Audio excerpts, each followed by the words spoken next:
This video is a visual travel guide for those of you looking to escape Sydney for a weekend. After watching the tape, you can plan your trip to include the sites you want to see. And it will give you peace of mind to see a vehicle similar to yours negotiating the trails that in a few hours you will be travelling.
Sydney, Australia, an exciting, modern and vibrant city.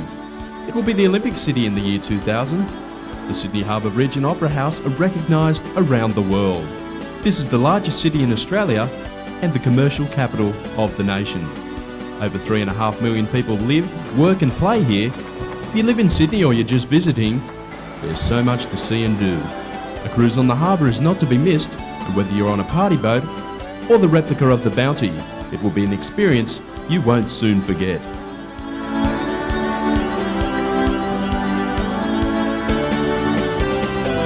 When you've had your fill of the hustle and bustle and bright lights, take the time to discover another side to the Sydney area. An hour or two from the CBD, in the national parks and state forests that fringe the city, there is escape and adventure waiting for you. If you have access to a four-wheel drive vehicle, you can swap this for this.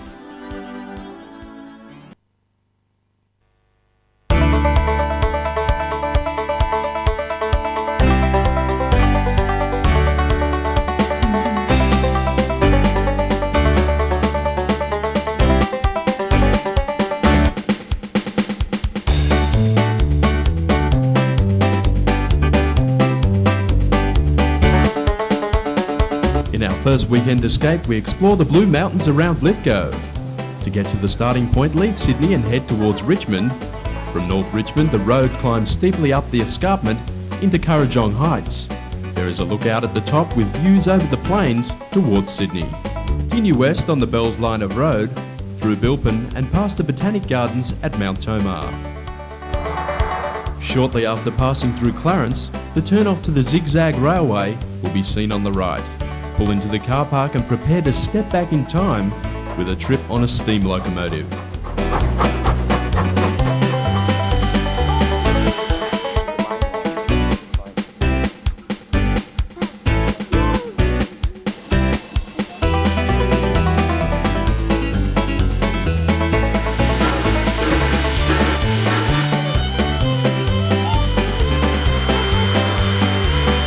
The Zig-Zag Railway was constructed between 1866 and 1899, and it was a major engineering feat of its time.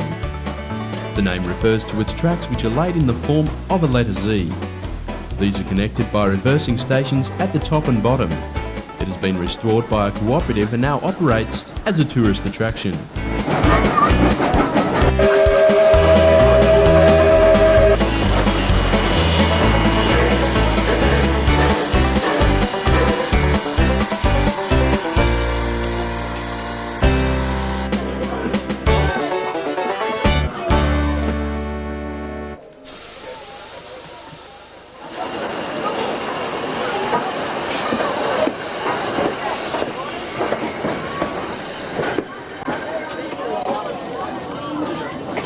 The tracks follow a steep escarpment from the mountains to the valley below, and the views are spectacular.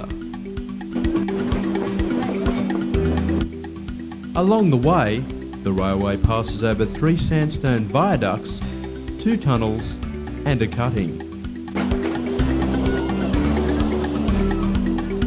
At the bottom is the depot where restoration work is being carried out, and it's worth spending some time here before you board the train for the journey back up the mountain. Travelling in a steam locomotive may be a new experience for some, or a nostalgic reminder for others, but regardless of age, everyone will enjoy the trip.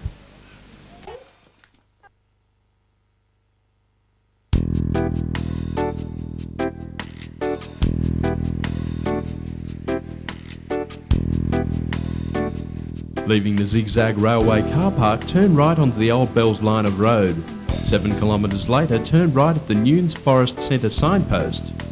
When you pass the Bungalbori picnic ground, you will see the Glowworm Tunnel Road signposted. Stay on this road until you reach the car park. This is a good gravel road, suitable for conventional vehicles.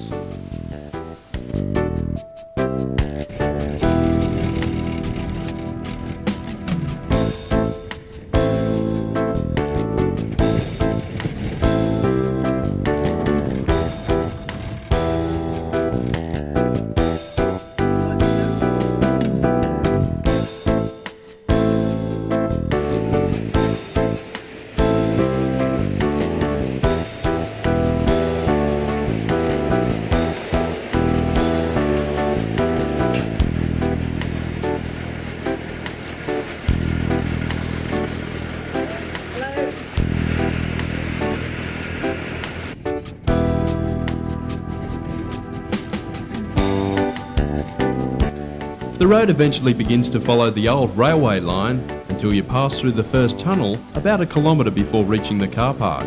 From here it's a scenic 1 kilometre walk to the tunnel.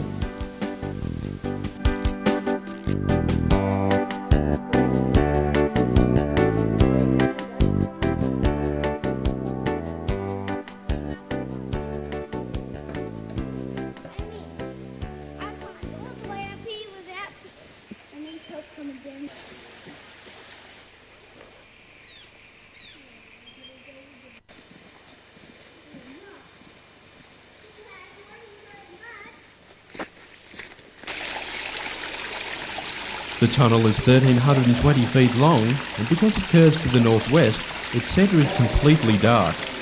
This makes it one of the few places in the Blue Mountains that you can see glowworms during daylight hours.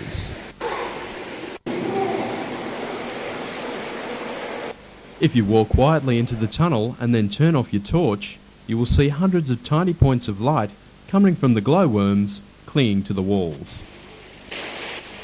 Continue walking through to the northern end and you will emerge in Penrose Gorge, which towers 600 feet above the exit. This is the glowworm tunnel walking track, which winds through a forest of tree ferns.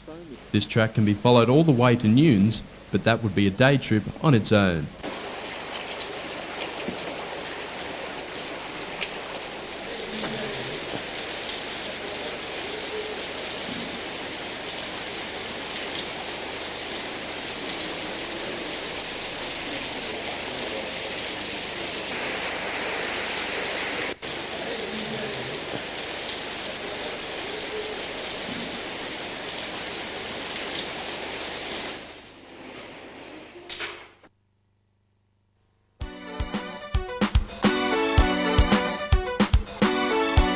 From the car park, we'll backtrack along the Glowworm Tunnel Road to the Bungalbori picnic ground.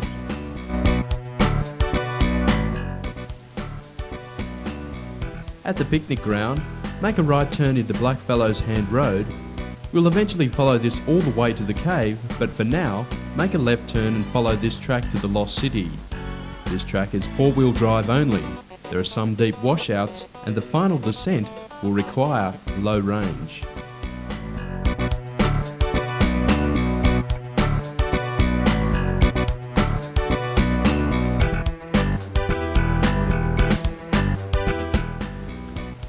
The Lost City is a rock formation that resembles an ancient ruined city.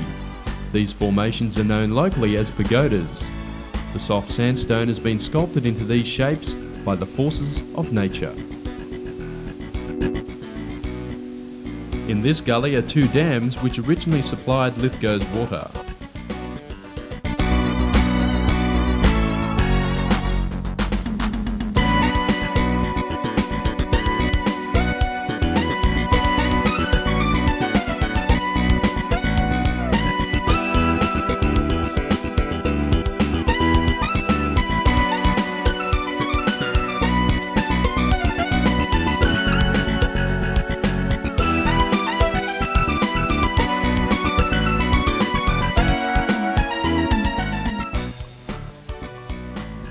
This is the track down to the Lost City.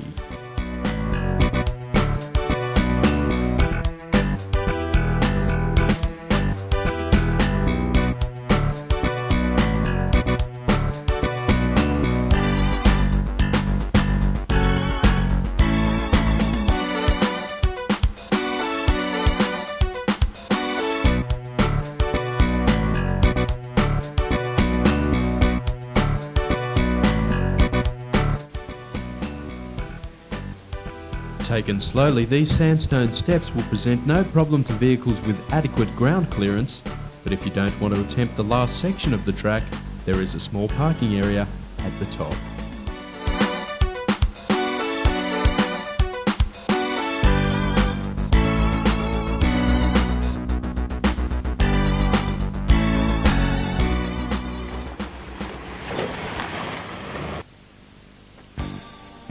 However, if you've come this far, it'd be a pity not to attempt it, so we'll show you a selection of vehicles making the descent.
By now, you will probably feel like stretching your legs, so take a break and explore the area on foot. The sandstone formations are very fragile, so take care as you wander amongst them.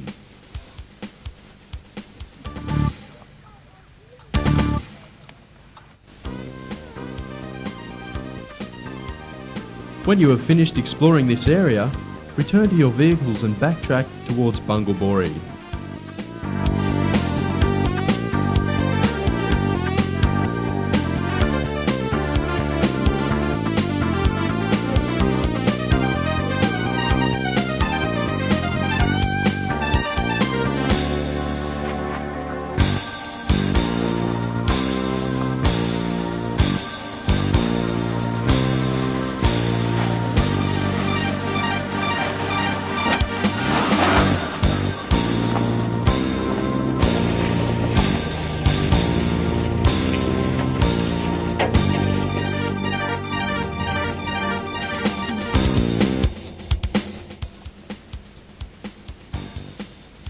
It's easy does it as you make the low-range climb back up from the lost city.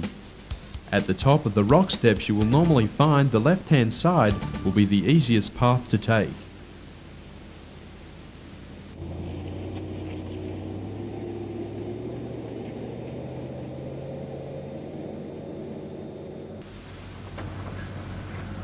And when you reach the top, the washouts you made it through on the way in are waiting to challenge you again.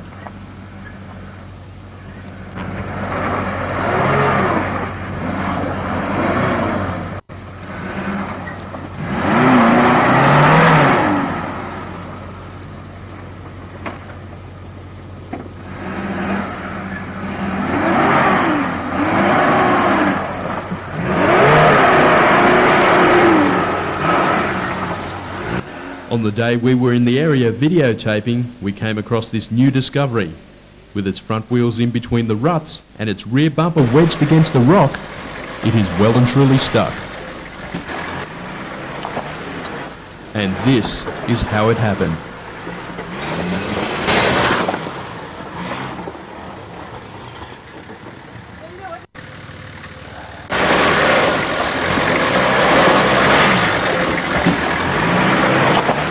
We stop and offer assistance because you never know if you will be the one requiring help next time. Now this is a useful piece of equipment for your recovery bag. It's known as a snatchem strap and it's used most often to extract vehicles that have become bogged in thick mud. In this instance, it is really only being used as a tow rope to carefully drag the Discovery back off the rock ledge. Keep going. I'm going to go again.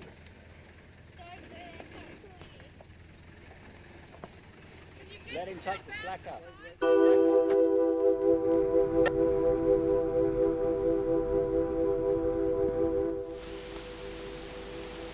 The next stop on this weekend escape is Blackfellows Hand Cave.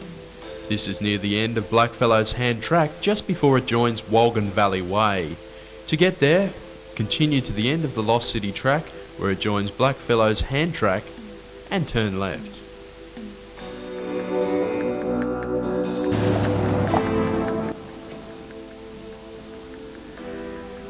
This is another well-formed gravel road which is easy going, apart from a washout or two near the cave. Unless it's been raining recently, this track will be suitable for conventional vehicles as well. As you make your way down the track, watch for kangaroos. In the cooler parts of the day, early mornings and late afternoon, they can be seen feeding in the bush as you pass.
When the road begins to wind through a gully, you'll know you're getting close to the cave. The clearing where you'll park is a few hundred metres after the gully on your left.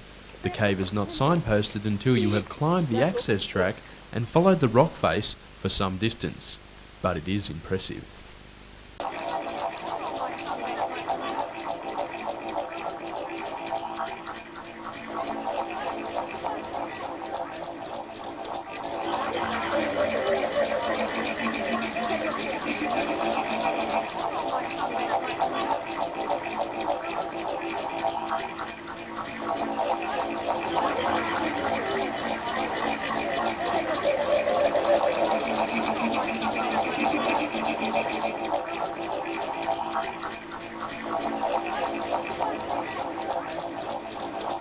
It resembles a breaking wave, frozen in time. And the hand stencils decorate the overhang for its full length. At the end you'll find a small waterfall trickling into a rock pool.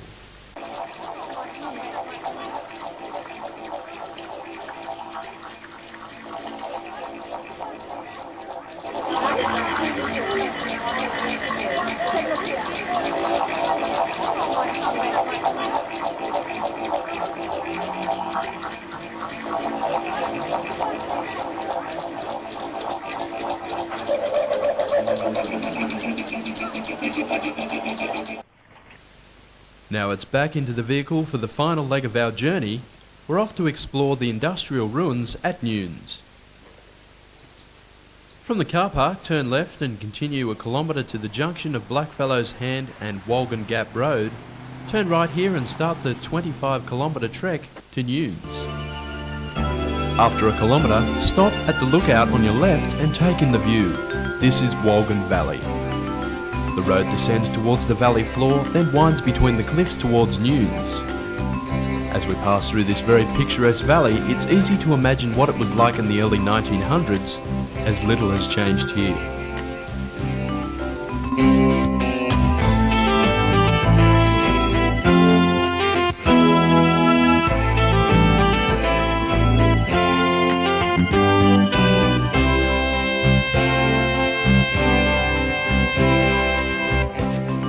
We come across a lizard sunning itself at the side of the road, but a blast on the horn sends him scrambling off to safety.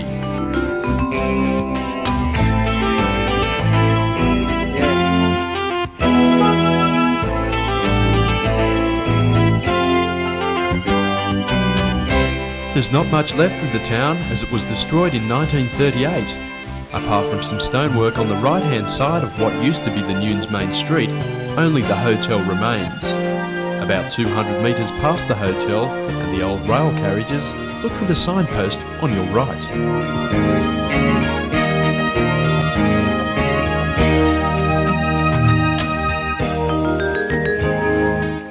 If you're in a four-wheel drive vehicle, you can cross the river at the sign and drive to the parking area.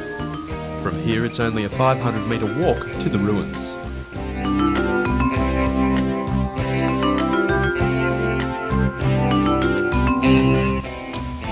This was an oil shale mining operation from 1906 until the early 1930s. Access to the works area is via a maze of walking tracks that wind between the overgrown rubble. However, it is a large site, so allow as much time as possible to wander through.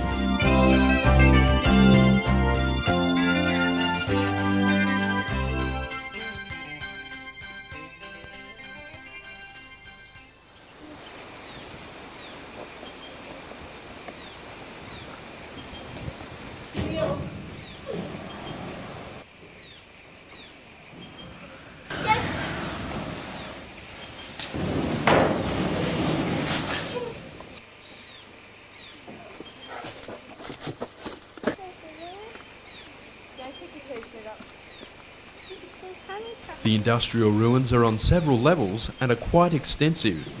There is a lot of brickwork, although it's losing the battle with Mother Nature and gradually being reclaimed. There are also the tank bases and a line of beehive coke ovens.